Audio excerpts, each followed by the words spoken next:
За сайн байцгаана уу? Та бүхэндээ 2014 онд нээлттэй хийж байсан нэгэн сонирхолтой киног ярьж өгөхөд бэлэн боллоо. За тэгээд манайхан үзэхээс өмнө лайк болон subscribe дарж дэмжигэй. Бидгийн мартаарай. Ингээд кинонд орцгоё.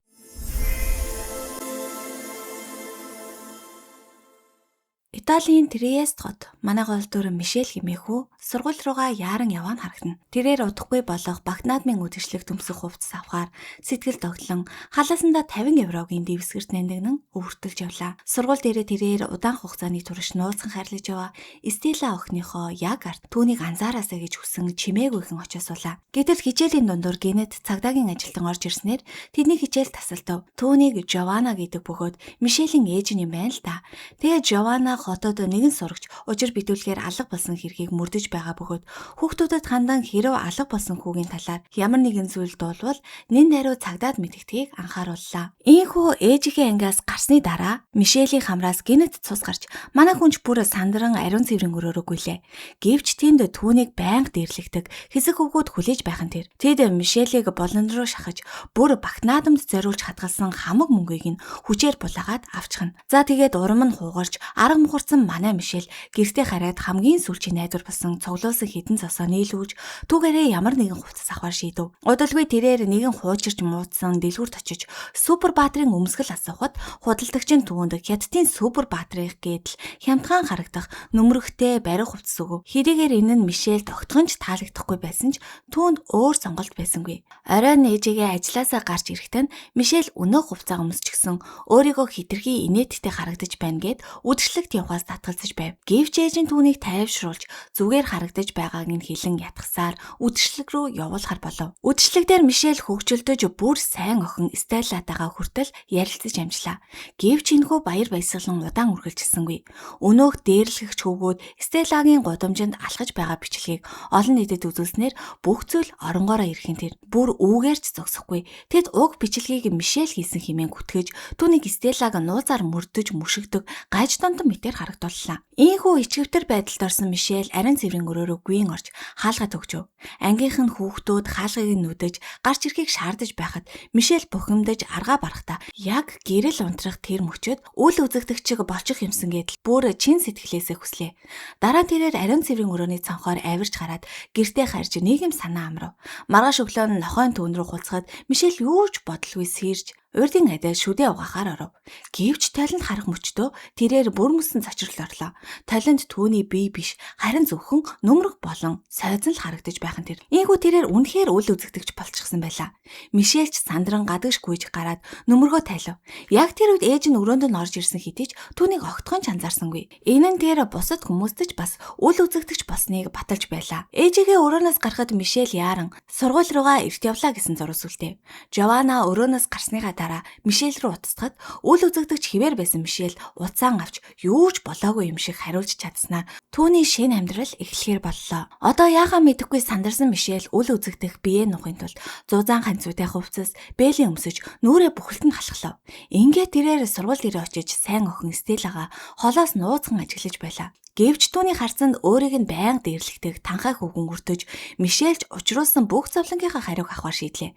Тэрээр хувцаа тайлж бүрэн үл үзэгдэгч болоод анги руу сэмхэн оров. Хичээлийн үеэр Мишель өнөх үгийн будган сумтай бууг хулгайлан багш руугаа буудаж хамаг бурууг дээрлэгч хүү рүү тохож өрхөв. Үүнээс нь ч болж өнөөхөө сургуулиасаа төр хөөгдөх хатуу шийтгэл хүлээхэн тэр. За тэгээд аргагүй л жаахан хөөхөд хойно Мишель шинэ чадвараа ашиглан огтын хувцас солих өрөөрөө хүртэл ороод ав. Тэрээр тентхийн бүх сонирхон харж байтал санаандгүй байдлаар түүн дээр альчуур унаж охид агаарт хүний биеийн хэлбэрийг олж харах нь тэр хамгийн аимшигтай нь яг тэр мөчөд Мишелийн үл үзэгдэх хүч суларч түүний бие эргээд харагдаж эхэллээ. Альчуурын доор чармын нүцгэн зогсох Мишелийг харсан охид айн хашгиралдаж сургууль даяар бөөн шуугаан дэгдээд ав. Маргааш нь сургууль дээр Базилик их сэтгэл зүйч өсөр үеийнхний сэтгцэн эрүүл мэндийн талаар лекц уншихаар иржээ. Мишель лекцийг анхааралтай сонсон сууж байтал гинэт түүний гар нь гэрэлтэж дахин алга болж эхлэв. Азар яг тэр мөчөд хижээл тарж тэрээр хиндэж анзаарахтаас өмнө яаран гэрлүүгээ гүйлээ. Гэртээ иртэл түүний өрөөнд бяцхан дүү Канделла байж байх бөгөөд Мишель түүнийг яаран гарахыг шаардав. Ийхүү с жиг авсан дүүнч хаалгахаас нь дүр эсгэн нуугдаж Мишелийг хувцас тайлхыг хүлээлээ. Харин Мишель түүнийг явсан гэж бодон хувцас тайлтал Канделла ахыхаа үл үзэгдэх биеийг хараад айн хашгирав. Мишельч дүүгээ арай гэж тайвшруулад Багнаадмын хувцсан түүнд ийм супер хүч өгсөн гэж худал хэлж аргацаалаа. Энэ хооронд цагдаагийн хэлтээс дээр сэтгэл зүйч Базили Мишелийн ээж Жовананаар алга болсон хүүхдүүдийн хэрэг дээр ажиллаж байв. Жована хүүхдүүдийг гэмт бүлэглэл хулгайсан гэж сэжиглэж байсан бол Базили үнийг ердөө л өсвөр насныхны гэрээсээ дайдсан хэрэг хэмээн үгүйсгэж байлаа. Тэр орой Жована гэртээ ирэхэд Мишель үл үзэгдэж хിവэрэл байв. За тэгээд ээжигээ уцаар ярихыг нууцаар сонсож байтал Жована Мишелийг үрчилж авсан хүүхэд гэдгийг ам алдан хэлчихэн тэр. Энэхүү зочиртон мэдээг сонсоод гомдож тунирхсан Мишельч гэрээсээ цухтан ойролцоох савлуур дээр очиж суулаа. Тэгэл яг тэр мөчөд Стелла савлуур дээр хүрээдрв. Савлуур нь өөрөө хөдлөхийг хараад охин маш их гайхаж тэнд сүнс байна гэж бодсон ч айсангүй. Харин ч түүнтэй найзлахыг хүсэж байгаагаа хэлв. Ийхүү Мишель элсэн дээр инээмсэглсэн царай зурж хариу барих бөгөөд тэд маргааш дахин уулзгаар тохиролцлоо. Стеллаг явсны дараа Мишель нэгэн хачиргалтай зүйлийг анзаарав. Тэрээр үл үзэгдэж байгаа хэдий ч түүн рүү цоо ширтэж буй нэгэн ирээг олж хархан тэр хүн таяг тулан алхаж одсон ч Мишелийг харж чадаад байх шиг хаширгалтай мэдрэмж төрүүлж байлаа. Тэр шөнө Мишель өөрийн нууцлаг чадвараа ашиглан Стеллагийн гэрт сэмхэн зочлоо. Стелла ч ёр бусын үл үзэгдэгч найзтай болсондоо итгэж чадахгүй баярлаж тэдний хооронд нандин харилцаа үүсэж эхэллээ. Гэвч тэд бие биенээ үнсэх тэр мөчөд Мишелийн хүч суларч бие нэргээд харагдах шахах ба тэрээр Стеллад царайгаа таниулахаас өмнө яаран цухтаж одов. Гэвч аюул тэднийг аль хэдийн хотж байлаа. Стеллаг гимнастикийн зааланд ганцаараа байх үед хин нэгэн үл таних итгээд араас нь тариураар хатгаж охин тэр тариу ухаан алдан унтхан тэр. Ийхүү Мишель Стеллад бүх хүнний хэлгээр шийдэн нохоогоо дагуулan гимнастикийн зал руу иртэл нэгэн багтаа итгээд Стеллаг өргөөд машин руу явж байхыг олж харав. Хүү Стеллаг аврахаар дайрч түүний нохойч хулгайчийн гарыг хазаж амжиж хорон санаат итгээд охиныг аваад цухтаж чадлаа.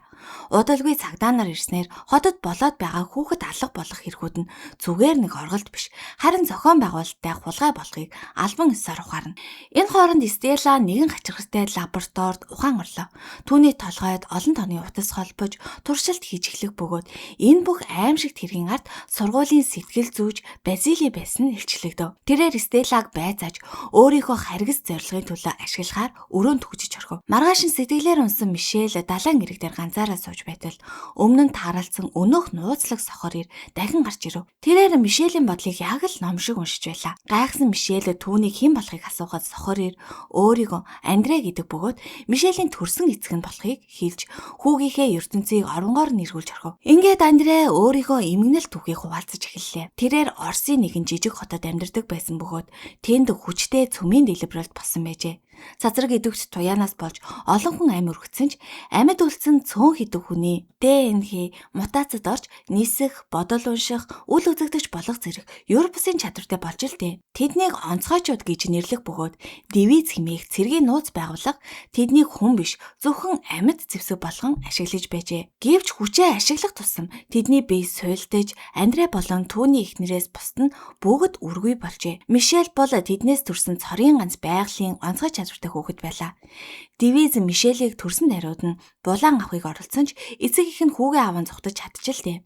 Мөн Андре хүүгээ аврахын тулд бодол унших чадвараа харин ээж нь үл үзэгдэх чадвараа ашиглан тэмцэн боловч эцэст нь Мишелийн төрсөн ээж хүүгийнхээ төлөө амиа алдсан гашуун түүхийг Андре хүүтэй ярьж байлаа. Ингээд Андре хүүгээ аюулаас хамгаалахын тулд өөрөөсөө холдуулж Жованагийн бодлыг уншин түүнийг сайн хүн гэдгийг мэдснийхээ дараа Мишелийг түүний үдэнд үлдээсэн байжээ. Гэтэл одоо девизийнхэн өнөөх онцгой хүүг энэ хотод байгааг аль хэдийн олоод мэдчихэж тэд хүүхдүүдийг хулгайлж байсан нь ердөө л тэдний дундаас онцгой нэгнийг олж илрүүлэх харгас туршилт байсан болж таарав. Ийхүү өөрийгөө гарал үүслийн талаарх цочирдон үннийг сонсон Мишельч бүр гүн шокнд орлоо. Харин Андре түүнд цаг бага үлдсэнийг анхааруулад биетэй нь хамт үл үзэгдэгч болдог тусгай өмсгөлийг өгч тэднийг сэжгэлсэн загасчны ой санамжийг устгаад чимээгүйхэн алга болов. Удалгүй хэргийн газар цагдаа нар болон сэтгэлзүйч Базили ирлээ. Гэвч Жована санамсаргүй байдлаар Мишелийг өргөмөл хүүхэд хэмээн хэлгээд Базилигийн нүд сэргэж хүүг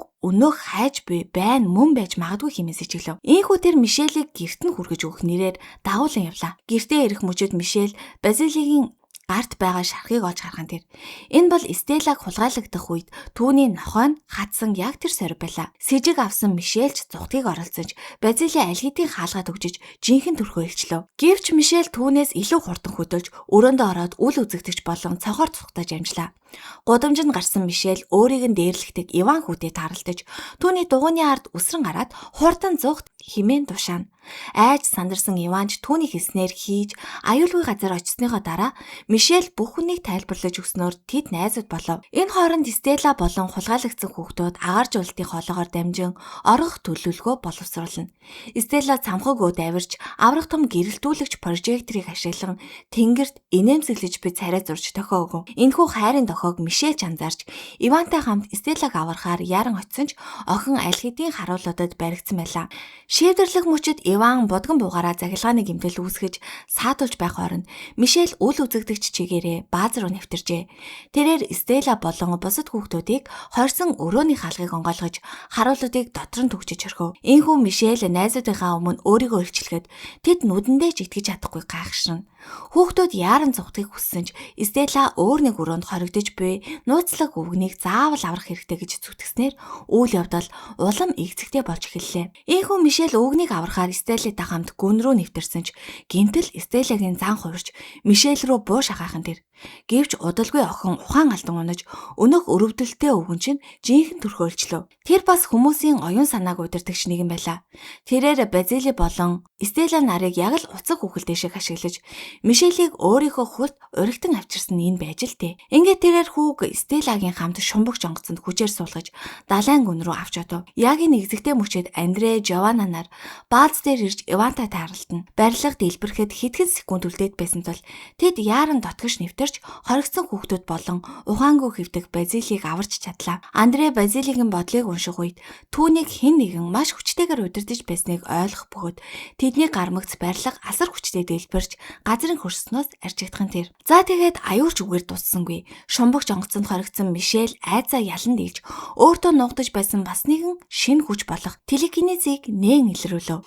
Тэрээр шинэ хүчээ ашиглан эргэн тойрныгоо бүх зүйлийг устгаж хорон санаатнуудыг даран Стеллаг авраад эрэг рүү буцаж ирлээ. Ийхүү хүмүүсийн нүдэн дээр тэрээр үл үзэгдэгч болж өөрийн супер хүчийг гайхуулсан ч Андре түүнийг зогсов. Хэрв бүх хүмүүсийн ой санамжийг устгахгүй бол дивизийнхэн тэднийг хизээч зүгээр орхихгүйг тэр анхааруулна. Дараа нь Мишель Стеллатай хамгийн сүүлчийн удаа халуун дулаанаар салах эс гүйцэтгэж Андре тэднийг эргэж ирнэ гэж амлаад хотынхны ой санамжийг бүрмөсөн арчиж орхив. Ингээд бүх зүйл хэвийн байдалтай орж Мишель эргээд жирийн нэгэн сурагч боллоо. Гэвч киноны хамгийн том сюрприз төгсгөлд нь нугтж байв. Үйл явдал Орост үргэлжлэх бөгөөд өгсөн гэж бодож байсан Мишелийн төрсөн их амьд төдийгүй одоо дивиз байгууллагыг өөрөө удирдах байгаа нэрчлэгдэнэ. Тэрээр өөрийн хүүг авчруулахаар хүмүүсээ явуулсан байж л дээ. Хамгийн зочирд мань Андре тухайн өдөр зөвхөн Мишелийг биш түүний ихэр эгч Наташагч бас аваад цугцсан болох нь ухрааж буй дүрснээс харагдана. Ийхүү хамгаалагч нь Мишелийн ээжэд